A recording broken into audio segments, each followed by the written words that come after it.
separated by clicks and swipes, where distances shrink and silence fades in the symphony of notifications and updates.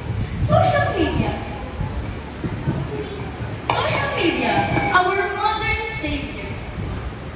A bridge for the lonely, a voice for the voiceless.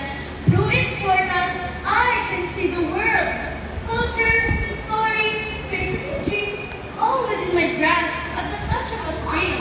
But wait, is this connection a blessing or a curse? For what shines also casts a shadow, and the glow of my screen hides the storm it brings. The good? Oh, it's undeniable. It empowers the weak, spreads knowledge like a wildfire, reunites families long separated, and kindness movements for justice and change. Yet the bad?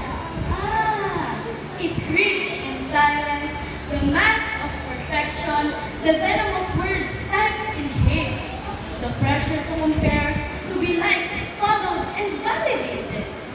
The youth, trapped in its grasp, scrolling endlessly, losing sleep, losing themselves to the vortex of filters, the illusion of happiness, the weight of a life defining their worth. I ask you, what has it done to our hearts, to our souls, to our conversations once rich with laughter, now replaced by emojis and GIFs? Social media is a tool, a mirror of who we are. It can heal or it can harm. It can unite or it can divide.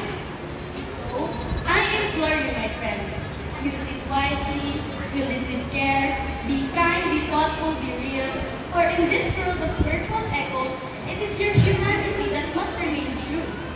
Let us not be consumed by its fire, but let us rise above, harnessing its power for good. And when you look up from your screen, may you find just enough to